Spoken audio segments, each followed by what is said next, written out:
গত ১ বছর আগে মাননীয় মুখ্যমন্ত্রীর নির্দেশ বলুন বা ওনার ইচ্ছা বলুন, উনি বলেছিলেন যে আগরতলা পৌর নিগমের পক্ষ থেকে যাতে একটা হসপিটাল পরিচালনা করা হয়।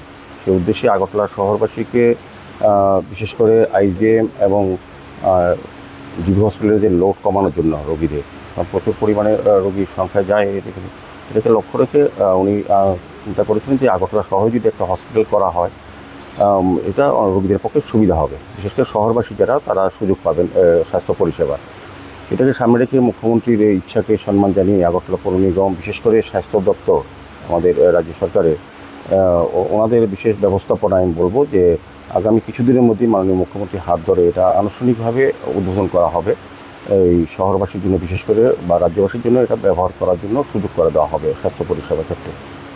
সেক্ষেত্রে আমি বলবো যে এখানে অত্যাধুনিক, মানে আমি আধুনিক ব্যবস্থা এটা এখানে বলবৎ হয়েছে। সমস্ত ব্যবস্থাগুলো খতিয়ে দেখলাম। আমাদের রাজ্য সরকারের স্বাস্থ্য সচিব কীর্তন গিত্তে সাহেব আইএস উনি আছেন, আমাদের কমিশনার সাহেব আছেন, আমাদের সেন্ট্রাল জোনের চেয়ারম্যান আছেন, অন্যান্য আধিকারিকরা এবং স্বাস্থ্য দপ্তরের আধিকারিকরা আছেন।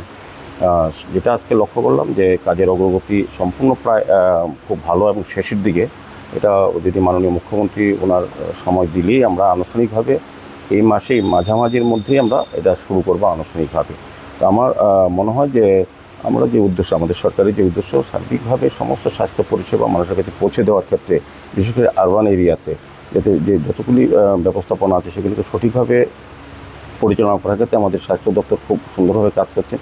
আমি স্বাস্থ্য সচিবকেও এই বিষয়ে খুব ধন্যবাদ জানাই। এই কারণে ওনারও একটা উদ্যোগ ছিল, মুখ্যমন্ত্রী ইচ্ছা প্রকাশ করেছেন পৌর নিগম যাতে, কর্পোরেশন যাতে এটা পরিচালনা করে, কিন্তু স্বাস্থ্য সচিব মহোদয় খুব বিশেষ উদ্যোগ নিয়েছে এবং আমাদের আধিকারিক, আমাদের কমিশনেরও এনেছেন, উনিও আছেন, কাজে ওনার একটা অভিজ্ঞতা আছে। সার্বিকভাবে আমি বলবো যে আগরতলাবাসী এবং রাজ্যবাসী একটা সুন্দর ভালো স্বাস্থ্য পরিষেবার একটা কেন্দ্র তারা পাবেন এবং অচিরেই এটা আমরা এর মধ্যেই শুরু করব এবং আমাদের বিভিন্ন অন্যান্য হসপিটালে যা যা আছে তার সমস্ত ব্যবস্থাপনা এখানেই আছে। এটা বরং বলবো আরও আধুনিক ও সুন্দরভাবে এটা পরিচালনা করা হবে।